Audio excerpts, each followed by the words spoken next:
50 degree की भयंकर गर्मी, सिर्फ 72 घंटे और 10 लाख जानवरों की कुर्बानी। अगर ये आपके शहर में होता तो सड़कों पर खून की नदियां बह जाती और बदबू से शहर खाली करना पड़ता। लेकिन मक्का के इस रेगिस्तान में सड़क पर खून की एक बूंद या एक मक्खी तक नजर नहीं आती। ये कोई चमत्कार नहीं, बल्कि जमीन के नीचे चलने वाला एक ऐसा सीक्रेट सिस्टम है जिसे आज तक Amazon या एप्पल जैसी बड़ी बड़ी कंपनियां भी डिकोड नहीं कर पाई हैं। आज जो आप सुनेंगे शायद ही किसी ने आपको बताया हो। दुनिया का सबसे बड़ा मैनेजमेंट सिस्टम किसी बड़ी टेक कंपनी Amazon या एप्पल के पास नहीं है। ये एक ऐसे रेगिस्तान के बीचों बीच चलता है जहां हर साल एक ऐसा चमत्कार होता है जिसे दुनिया की कोई भी मॉडर्न सप्लाई चेन आज तक डिकोड नहीं कर पाई है। हम बात कर रहे हैं हज की। एक ऐसा समय जब पूरी दुनिया से 30 लाख लोग मक्का पहुंचते हैं और इन 30 लाख लोगों के साथ जुड़ा है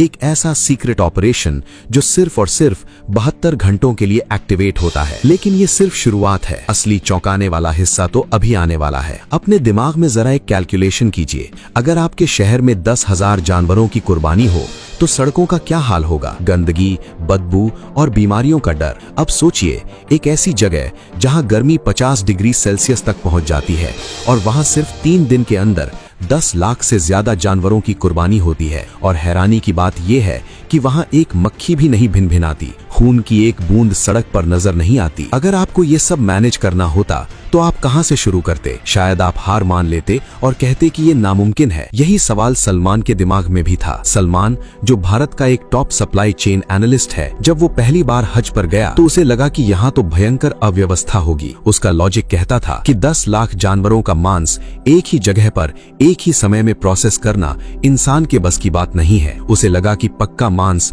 सड़कों पर सड़ जाएगा। अपनी इसी जिज्ञासा को शांत करने के लिए उसने अपनी जान पहचान और कुछ स्पेशल परमिट्स का इस्तेमाल करके उस इलाके में एंट्री ली जहां आम हाजियों का जाना सख्त मना है। और जो उसने वहां देखा उसने उसके होश उड़ा दिए। पर हमेशा से ऐसा नहीं था। एक वक्त था जब हज के दौरान मिना की घाटी किसी बुरे सपने से कम नहीं होती थी। 80 के दशक तक हाजी अपनी कुर्बानी खुद करते थे। लाखों जानवर खुले में काटे जाते थे। नतीजा, सड़कों पर मांस के पहाड़ लग जाते थे, बीमारियां फैलने लगती थीं, बदबू इतनी भयंकर होती थी कि सांस लेना मुश्किल हो जाता था। हालात इतने खराब हो जाते थे कि एक वक्त ऐसा भी था जब लाखों किलो गोश्त को जमीन में दफन करना पड़ता था, क्योंकि इतनी भयंकर गर्मी में उसे बचाने का कोई तरीका ही नहीं था। सऊदी सरकार के सामने एक नामुमकिन चुनौती थी। तो आपको क्या लगता है, इस समस्या को सुलझाने के लिए उन्होंने क्या किया? सन 1983 में सऊदी सरकार और इस्लामिक डेवलपमेंट बैंक ने मिलकर इस संकट का स्थायी हल निकाला।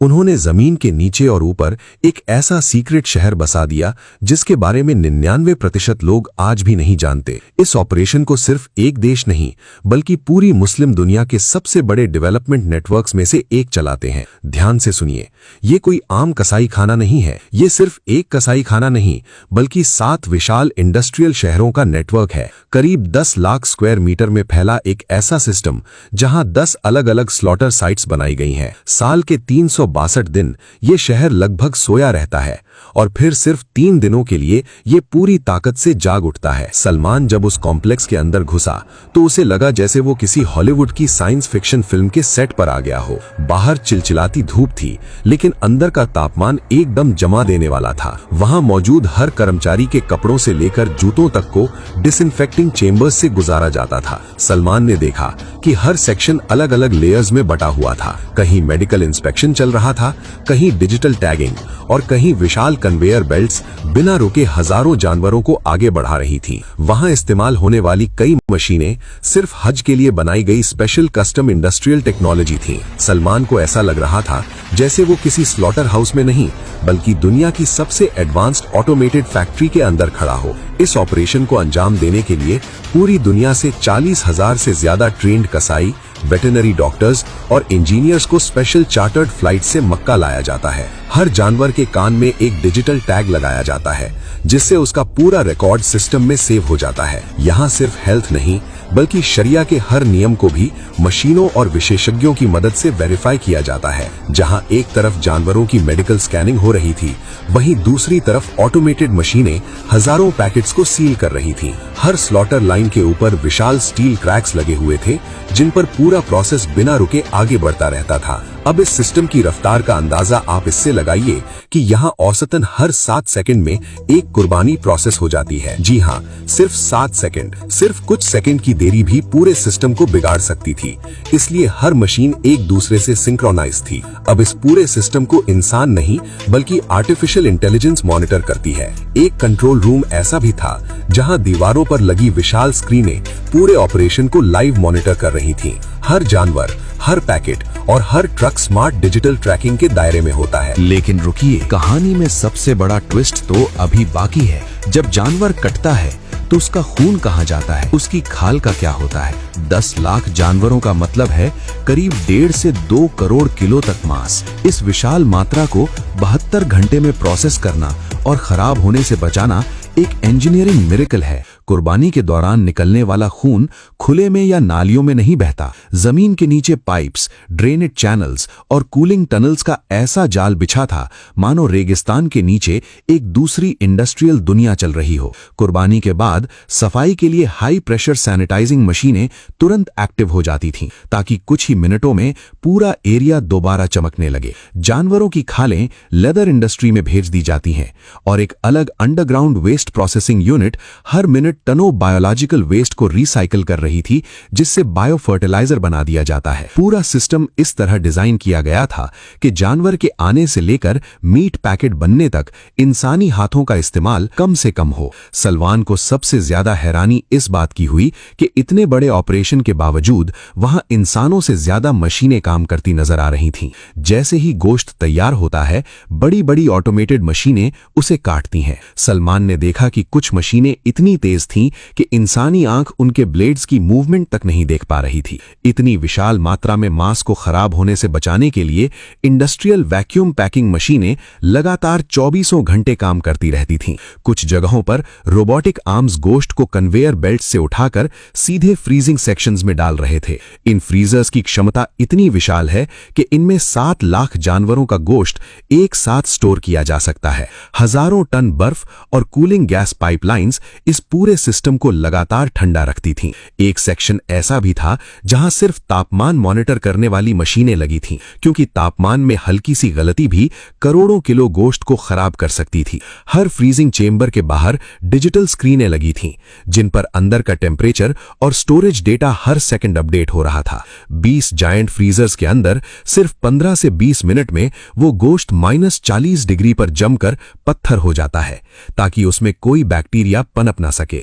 एक पर्ची कटवाने से लेकर पैकेट बनने तक पूरा सिस्टम किसी स्विस घड़ी की तरह चलता है। आज के समय में हाजी को खून और गंदगी के बीच जाने की जरूरत ही नहीं है। वो डिजिटल कूपन खरीदता है, अपने तंबू में आराम से बैठा होता है और उसके नाम की कुर्बानी इस हाईटेक फैसिलिटी में हो जाती है। हाजी को पता भी नहीं चलता और कुछ मिनट बाद उसके मोबाइल पर एक मैसेज आता है, आपकी कुर्बानी मुकम्मल हो चुकी है। लेकिन अभी भी एक आखिरी सवाल बाकी है। क्या आपको याद है मैंने शुरू में कहा था कि असली चौंकाने वाला सच कुछ और है? लोग सोचते हैं कि ये सारा गोश्त सऊदी अरब के लोग खा जाते हैं या फिर इसे गड्ढों में दफना दिया जाता है, पर असलियत आपकी आंखों में आंसू ला देगी। जब वो लाखों किलो गोश्त फ्रीज होकर पैक हो जाता है तो उसे स्पेशल रेफ्रिजरेटेड ट्रकों में लाद कर जेद्दाह के पोर्ट पर ले जाया जाता है। वहां इंतजार कर रहे होते हैं विशाल काय समुद्री जहाज। मक्का में की गई कुर्बानी महीनों बाद फिलिस्तीन के किसी रेफ्यूजी कैंप में बैठे बच्चे की भूख मिटाती है। ये गोश्त सीरिया, सूडान, सोमालिया और यहां तक कि बांग्लादेश और अफ्रीकी देशों के गरीब गांवों तक भेजा जाता है। दुनिया भर के 27 से भी ज्यादा देशों में इसे डिस्ट्रीब्यूट किया जाता है।